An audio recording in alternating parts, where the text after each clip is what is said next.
वालेकुम गाइस, आज ਅਸੀਂ ਆਏ ਆ ਸਵੇਰੇ ਸਵੇਰੇ ਪੱਠੇ ਵੱਢਣ ਤੇ ਤੁਸੀਂ ਵੇਖ ਰਹੇ ਸਾਡਾ YouTube ਚੈਨਲ ਜਿਹਦਾ ਨਾਮ ਹੈ ਪਿੰਡ ਪ੍ਰਵਾਦ ਪ੍ਰੋਡਕਸ਼ਨ ਤੇ ਆ ਵੇਖ ਸਕਦੇ ਜੀ ਮੇਰਾ ਭਰਾ ਸਾਹਿਬ ਪੱਠੇ ਵੱਢਦਾ ਪਿਆ ਵੱਢਣ ਬੈਠਾ ਕੀ ਕਰਦਾ ਪਿਆ ਵੇਖਦਾ ਕੀ ਪਿਆ ਰਾਣ ਹੋਇਆ ਹਾਲਾ ਵਿਚਾਰਾ ਮੇਰੀ ਵੀਡੀਓ ਬਣਾਉਣ ਡਿਆ ਪੱਠੇ ਵੱਢ ਮੈਂ ਵੱਢਣਾ ਕੀ ਹੋ ਗਿਆ ਚੱਲ ਥੋੜਾ ਵਲੌਗ ਤਾਂ ਬਣਾ ਲੈਂਦੇ ਗੁੱਸਾ ਨਾ ਕਰ ਜਾਏ ਗੁੱਸਾ ਬੜੀ ਛੇਤੀ ਕਰਦਾ ਤੇ ਆ ਵੇਲਾ ਹੀ ਰਹਿੰਦਾ ਸਾਰੀ ਉਮਰ ਰਹਿੰਦਾ ਵੇਲਾ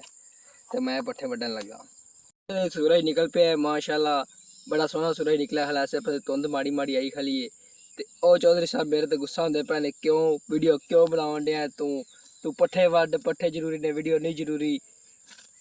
वेला या तू भी कभी कुछ कर लिया कर वेला ही रहिंदा स तू इन्हें सारी जिंदगी वेला ही रहना है इन्हें पता नहीं केड़ा कीड़ा वड़दा है देखो ये तुसी मेरा भरा एडा काला टाइम नाल जोड़न लग पिया जोड़ के आंदा मैं तो ढोना तू वड्डी आ ते हुण मैनूं दवा दा मैं वड्डने ने ते इन्हें दवा ढोई आमने ने देखो तुसी मेरा भरा चुक ते पट्ठे ले जांदा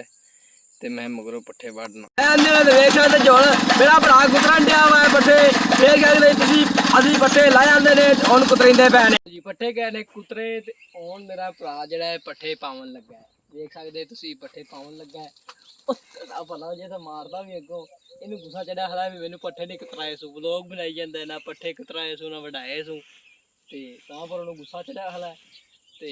पट्ठे पावन दिया वा डंगर इंतजार करते पे ने पट्ठे साढ़े अगे व्यावन दूसरे नाल दे डंगर साढ़े ते ने ते साढ़े अगे व्यावन ते लो जी इन्हां अगे भी पट्ठे आ डिगे ने डंगर पट्ठे बड़े जोशो खोश नाल खांदे ने जिवें बंदे रोटियां खांदे कतारो कतार सारे नूं पट्ठे पाते गए ने ते सारे डंगर आपो आप पट्ठियां लगे कट्टे बच्छियां कटूट सारे यानी कि आपो आप पट्ठियां लगे ने वेख लो तुसीं पट्ठे खाण डे ने इन्हां दा पट्ठे खा लैने हुण साडी वारी रोटी खा लड़ो पट्ठे खाना है लगदा है किधर चले खड़ा खड़ो